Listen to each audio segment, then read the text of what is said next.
I grew up in an ordinary Midwestern town, the kind where Halloween was always a big deal. Every year, the streets would fill with kids in costumes, neighbors on porches, and houses decked out in decorations. By the time we hit 15, though, my friends and I were technically too old for trick-or-treating, but we were still young enough to feel Halloween calling to us. I'll start from the beginning.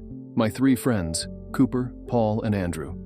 It was the age where you're supposed to be too old for trick-or-treating, but too young to pass up Halloween. So we figured we'd give it one last shot, throw on some last-minute costumes, and make it a night. I was a vampire, if you can call cheap plastic fangs and my mom's lipstick a vampire costume. Cooper, of all things, had borrowed his sister's cat ears. Paul had on an old hockey mask and a hoodie, and Andrew, a real genius, wore a green morph suit. Not exactly professional, but we thought it was funny, and that was the point. We hit up the best neighborhoods first, the ones with huge lawns and houses spaced out like little mansions. That's where the good candy was. We ended up filling our pillowcases with candy, each of us probably lugging around 10 pounds of chocolate and Skittles by the end of the night. But the houses started going dark, porch lights flicking off one by one. Our bags were full, our costumes were wearing thin, but something about Halloween night still had us buzzed. It wasn't the candy or the costumes, but the thrill of it, the weird sense that on Halloween, everything feels a little possible. "Let's go to Old Town," Cooper suggested, his face lighting up in that way that usually meant we were about to do something really stupid. I looked at him like he was crazy. We all knew Old Town, or at least of it. It wasn't part of the nice side of town. It was old, crumbling, practically a ruin.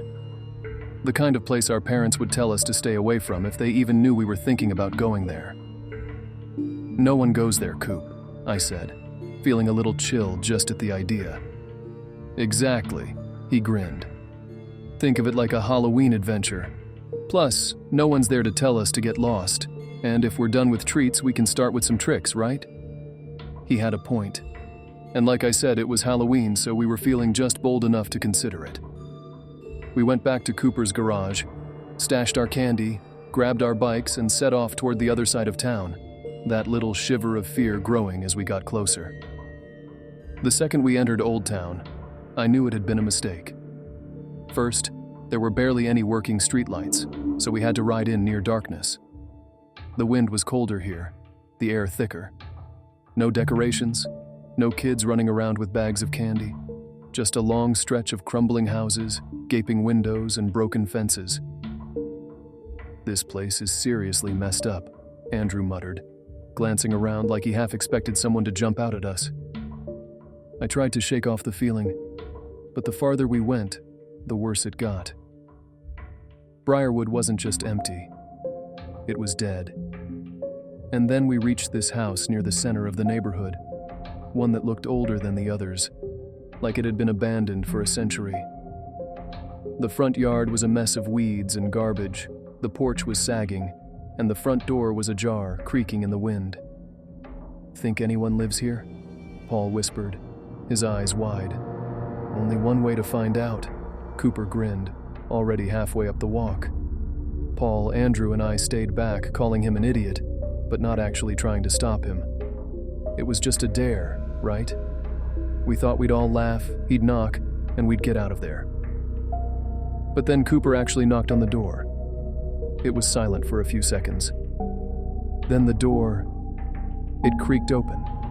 Not a slow, haunted creak like in a movie, but this quick, almost mechanical sound. It swung open, revealing nothing but darkness. And standing there, framed by that darkness, was someone. Tall, thin, and barely visible. Just an outline of a figure. They didn't say anything, didn't make a sound, just stood there, half hidden in the shadows. We froze.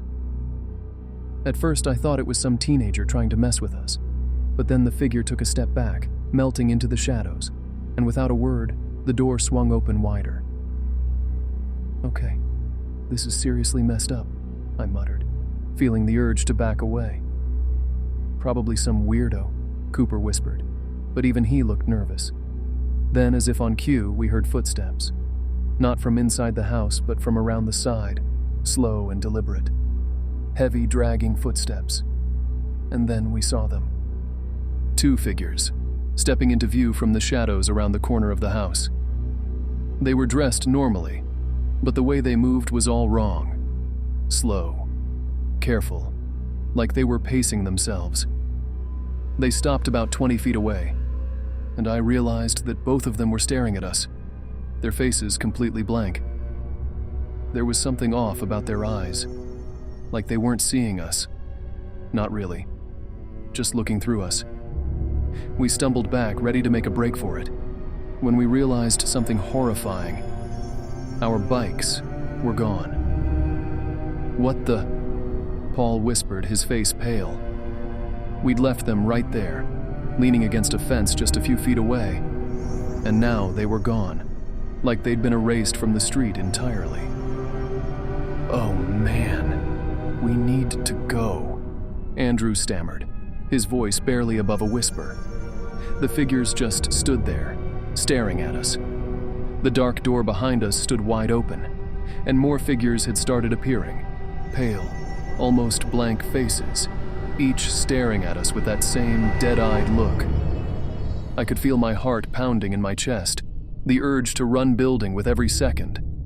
And then, without a word, they moved toward us, slowly, steadily, their footsteps heavy on the pavement.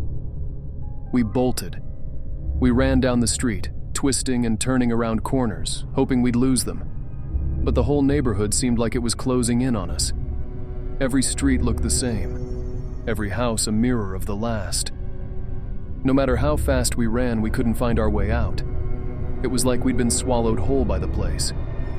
And then, as we rounded one corner, we saw more of them.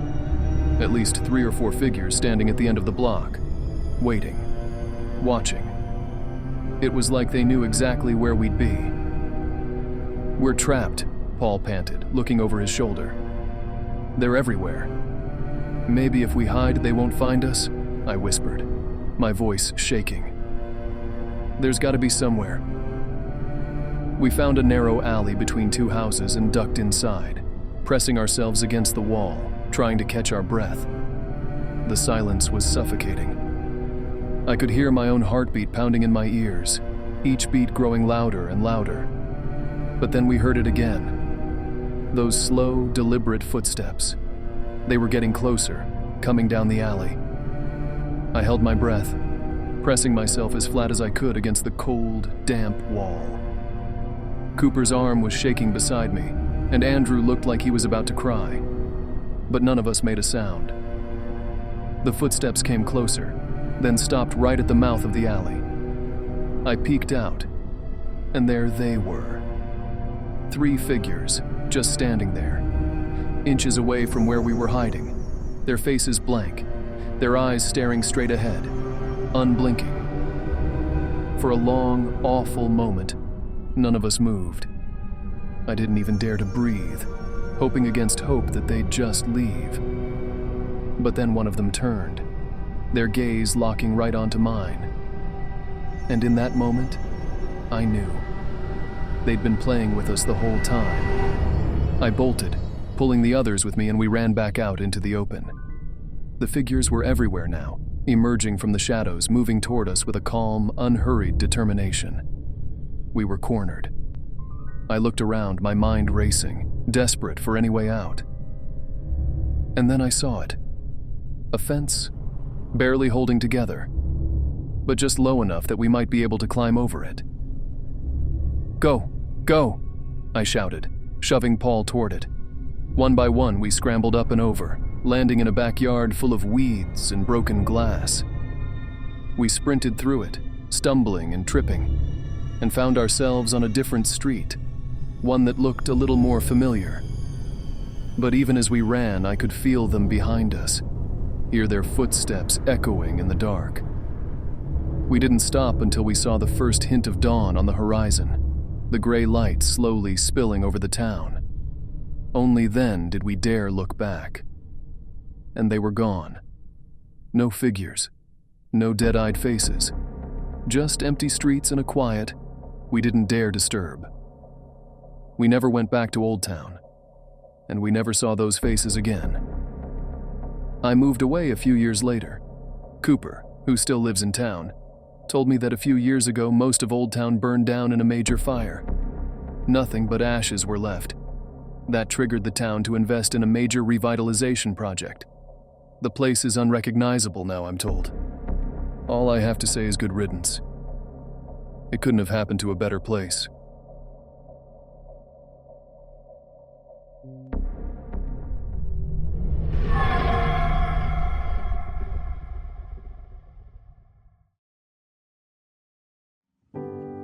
I remember that Halloween vividly, the one that changed everything.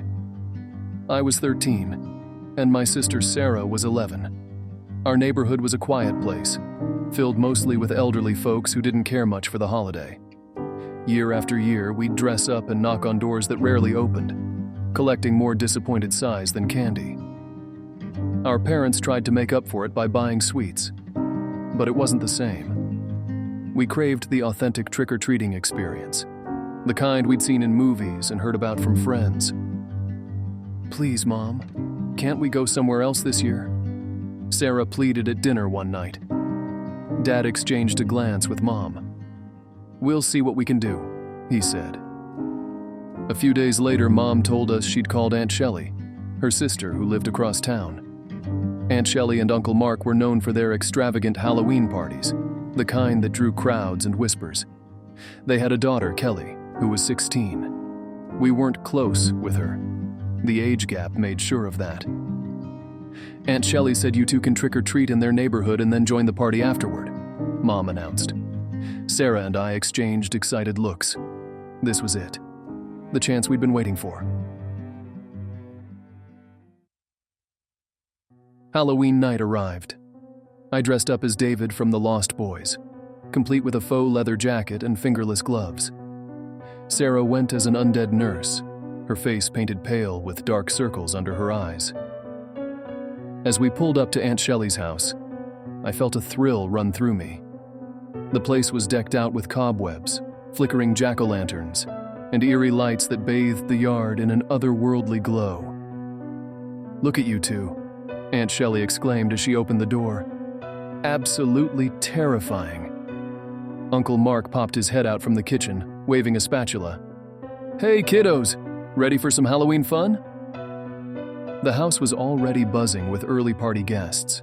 Music played softly in the background, and the scent of spiced cider filled the air. That's when Kelly sauntered into the room, her friends giggling behind her. She was dressed as some sort of gothic fairy, dark wings and all. "Kelly, come here," Aunt Shelley called. "I want you to keep an eye on Nathan and Sarah while they trick-or-treat." Kelly's face twisted in annoyance. "Seriously? I'm not a babysitter." "Just for a little while. Make sure they stay safe." She rolled her eyes dramatically. "Fine." Outside, Kelly leaned against the porch railing, her boyfriend Greg beside her. "All right, here's the deal," she said.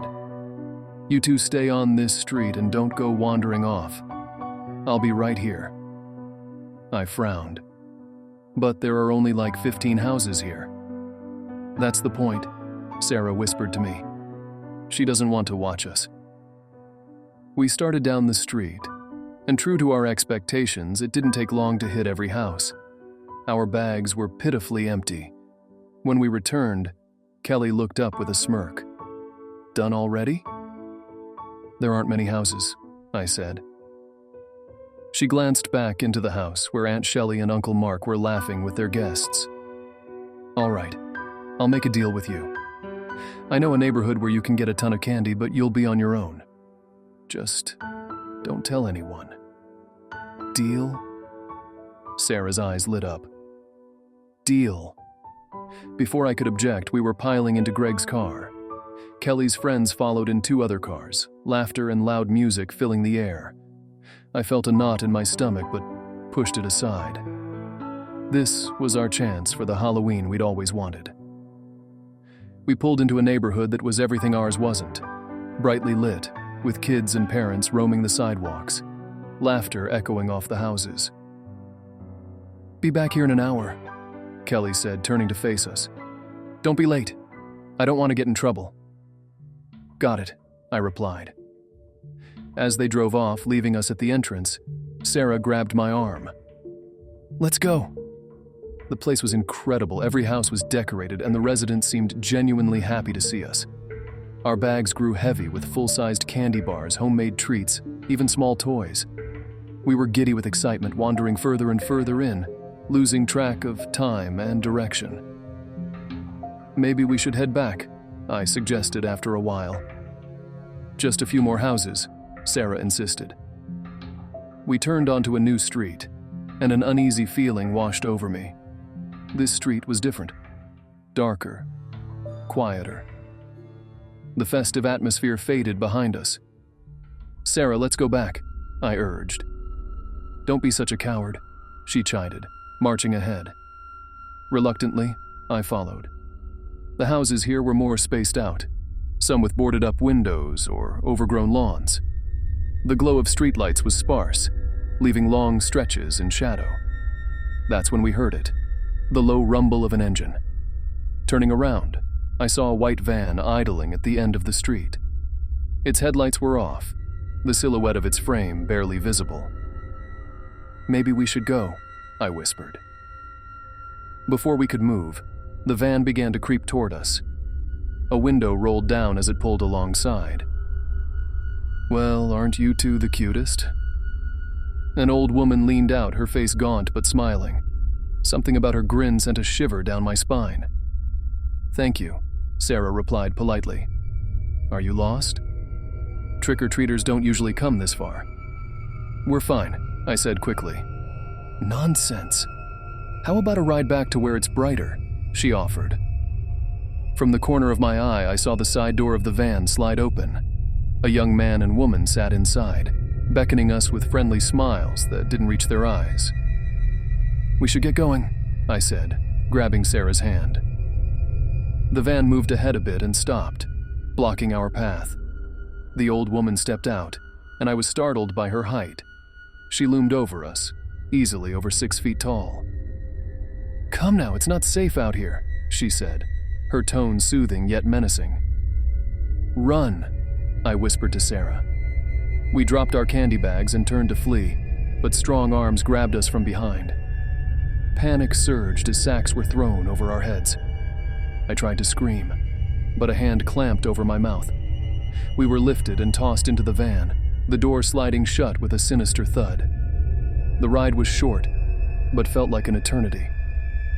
My heart pounded in my ears, every bump in the road jarring me further into terror. When the van finally stopped, we were dragged out and led into what felt like a house. The air changed. It was musty, damp. They ripped the hoods off, and I blinked against the dim light. We were in a basement, concrete walls stained with age, a single bulb casting long shadows. They tied our hands and feet, gagging us before retreating up the stairs. The door slammed shut, the click of a lock sealing our fate. Sarah's eyes were wide with fear, tears streaming down her cheeks. I scooted closer, trying to offer some comfort despite my own rising panic. Think, Nathan, think. Then I remembered. The knife. As part of my costume, I had a small pocket knife Dad had given me, dulled for safety but still functional. I fumbled to reach into my jacket, fingers grasping the cool metal.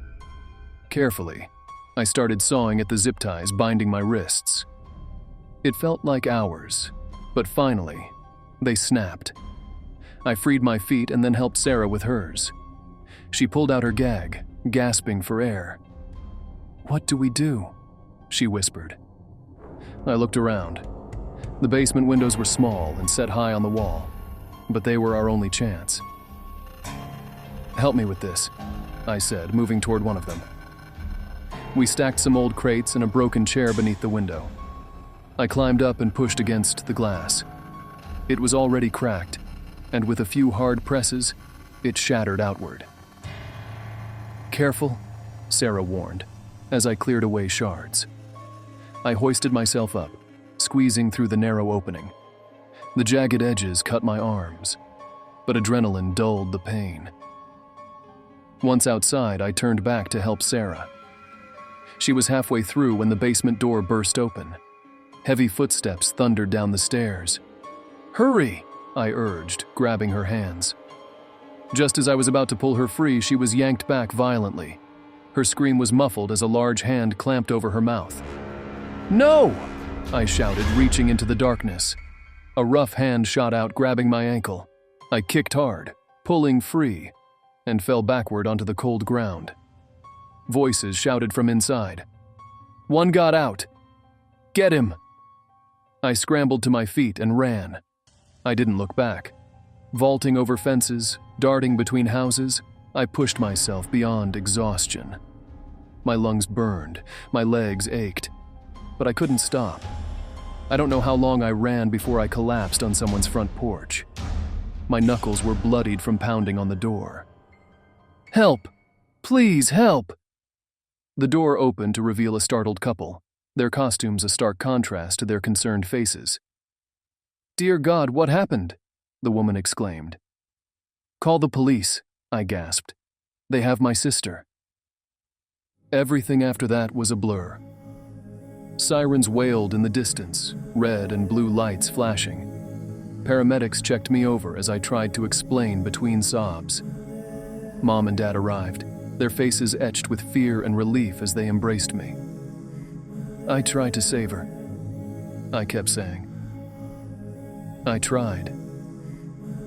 Behind their relief at finding me alive, I saw something else. A deep, consuming terror. Police scoured the area. I led them back as best I could, but the streets all looked the same in the dark. Finally, they found the house, a dilapidated structure at the edge of the neighborhood. But it was empty. No van, no old woman, no signs of Sarah. In the days that followed, my parents became shadows of themselves. Mom stopped going to work, spending hours sitting in Sarah's room, clutching her favorite stuffed animal. Dad threw himself into the search, joining the police in their efforts, barely sleeping or eating. The house was filled with an unbearable silence, broken only by the muffled sounds of grief. They searched for days, then weeks. 3 other kids had gone missing that night, they told us. The town was thrown into chaos, parents keeping their children indoors, whispers of dread spreading like wildfire. Aunt Shelley and Uncle Mark were devastated. They blamed themselves, questioning every decision they'd made that night. Kelly couldn't look me in the eye. She tried to apologize once, tears streaming down her face, but I walked away. Her guilt was a heavy burden, one she would carry for decades to come. Sarah's room remained untouched, a silent reminder of the sister I'd lost. Nights were the hardest. I'd lie awake, replaying every moment, haunted by the what-ifs. Mom and Dad drifted further into their grief, their laughter, a distant memory. Family dinners became silent affairs, each of us lost in our own world of pain.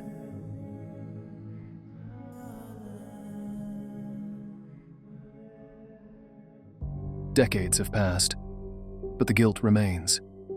I moved away from that town, but the memories followed. Every Halloween, I lock my doors, draw the curtains, and try to forget. But I can't. I don't deserve to forget.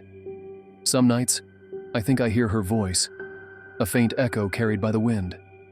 "Nathan," she calls, and I bolt upright, heart pounding.